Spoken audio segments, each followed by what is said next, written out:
Welcome to this special edition of Hannity. I'm KAE-LEE-MACK, and for Sean. We begin tonight with breaking news. The Colorado Supreme Court has just removed former President Donald Trump from the 2024 ballot. In a 4-3 ruling, the state Supreme Court has found Trump ineligible as a presidential candidate under Section 3 of the 14th Amendment. Breathtaking. This amendment disqualifies sworn officials who allegedly, quote, engaged in insurrection. In other words, 4 unelected judges are trying to preempt the will of voters, the will of the people of Colorado. And it's all in the name of democracy that they are undermining democracy. Incredible. And they're using a so-called insurrection as an excuse. The case will almost certainly be appealed to the United States Supreme Court, setting up a high-stakes legal battle that could very well define the course of the 2024 presidential election. Now, let me be exceedingly clear. This is the latest attempt by the far left to stop Trump at any cost. We know this playbook, even if it means destroying the Constitution and the rule of law. The 14th Amendment was ratified in 1868 after the Civil War. It's only been used a handful of times, and it was used, get this, to disqualify Confederates.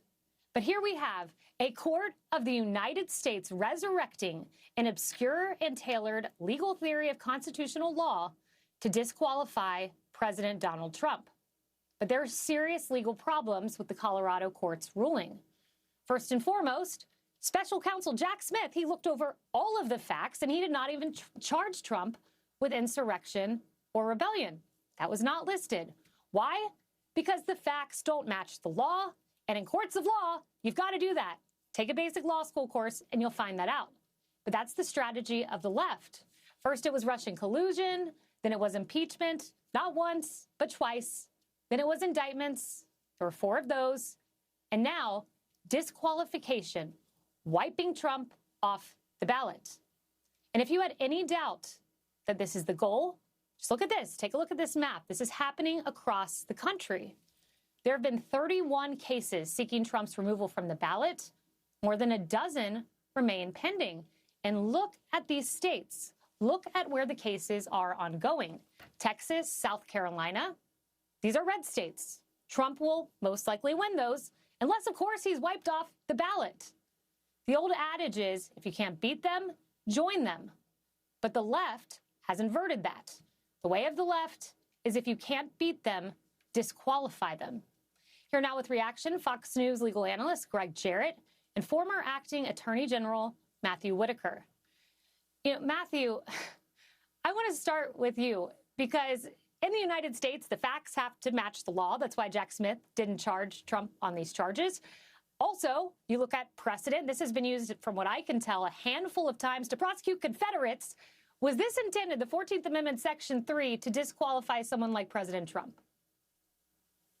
Yeah, Kaylee, good to be with you, and I thought you did a great job outlining this. I mean, this is a very undemocratic, unconstitutional attempt at really election interference by the Colorado Supreme Court. I mean, this is a close call for them. It was a 4-3 decision, and when you take someone off the ballot and disqualify a candidate, it should be with unbelievable evidence, and the facts are very thin. One of the main facts they try to use, pieces of evidence, is the January 6th commission report, as we all know, was a hyper-partisan, never Trump type thing that was done by Nancy Pelosi, Adam Schiff, and others.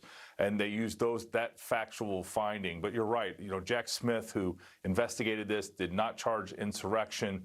And I think the other thing that we need to do is the historical context is very important. The people that wrote the 14th Amendment and Section 3 of that knew what an insurrection was. They had just seen hundreds of thousands of their fellow citizens killed in a war between the states. And so they knew what an insurrection was. And in this case, there was a riot at the Capitol. Those people that participated were held accountable and have been prosecuted for that. But, at the end of the day, President Trump said, go peacefully and patriotically and have your voices heard.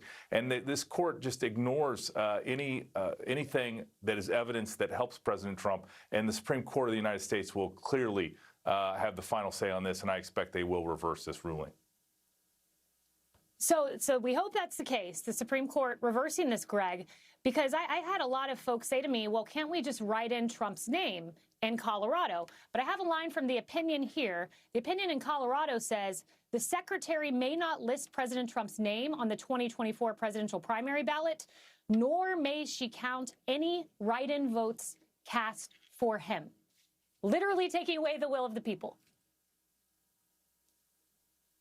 Yeah, this is election rigging, Kaylee. It was a narrow 4-3 decision. It will almost certainly, in my judgment, be overturned by the U.S. Supreme Court because the insurrection clause in the 14th Amendment, as you point out, don't apply to the facts here. It was intended to prevent Confederates who literally took up arms against the government during the Civil War from holding office. So you fast forward now 150 years roughly, and Donald Trump is not even accused of insurrection under the federal statute. And if evidence supported that, surely Jack Smith, as special counsel, would have charged him with it. So to remove Trump from the ballot for an offense that he hasn't even been tried or convicted of, what is that?